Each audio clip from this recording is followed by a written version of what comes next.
Hi, and welcome to another democracy video from YCS in partnership with Best for Britain.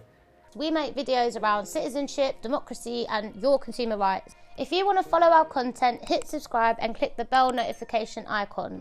So, back to today's video.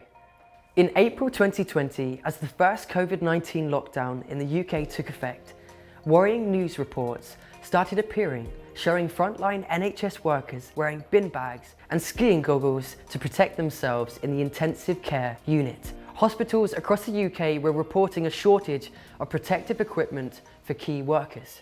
That month, the then Health Secretary Matt Hancock claimed that the shortages were because of distribution and that there was a huge effort being made to procure the required PPE from both home and abroad. How much has the government spent on PPE contracts during COVID? According to the National Audit Office, in March 2020, the NHS had a stockpile of PPE that would only last 2 weeks. The Health Department's response was to spend £12.5 billion on PPE. Yet up until July 2020, less than 10% of the PPE has been delivered to the NHS Trust and other frontline organisations.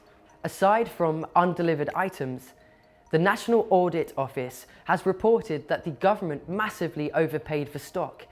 One report says that the total cost of all 32 billion items at 2019 prices would have only been £2.5 billion.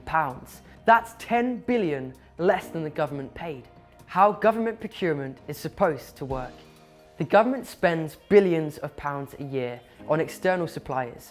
The National Audit Office tracks government spending and produced a helpful guide that outlined £251 billion spent on external suppliers in the year 2015 to 16.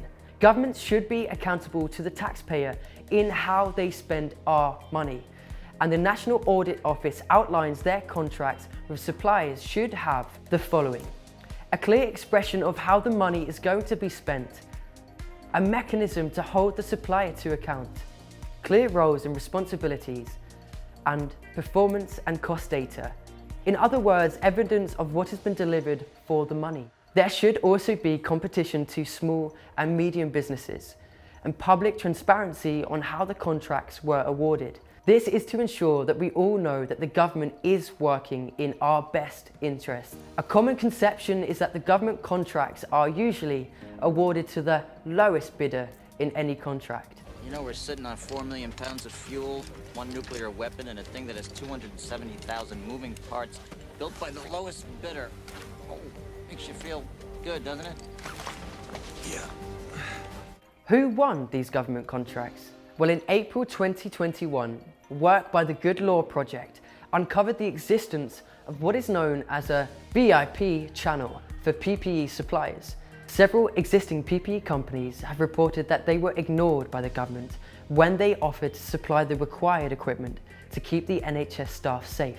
Instead, large contracts were awarded to VIPs, people who had direct links with government ministers. Examples of the 493 suppliers in the VIP lane include £30 million to deliver medical test tubes, awarded to an organisation called Hinpack, with no experience at making medical test tubes.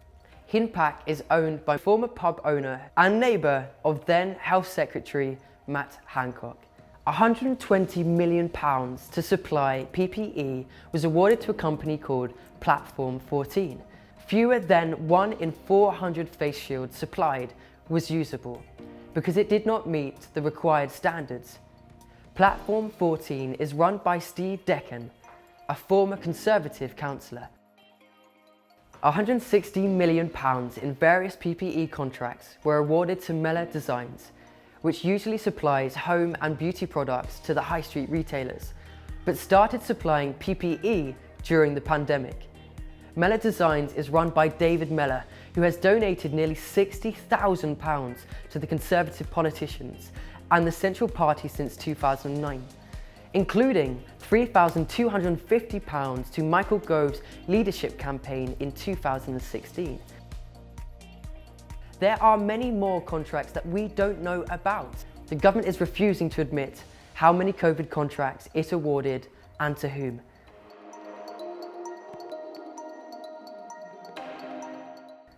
If we look back on the National Audit Office guide to government contracts, there are clear questions over why the contracts were awarded without competition, who they were awarded to, and how the money was spent, and how suppliers are to be held accountable for failing to deliver adequate equipment. The National Audit Office figures show 612 deaths of health and social care workers involving COVID-19 were registered between the 9th of March and the 12th of October in England.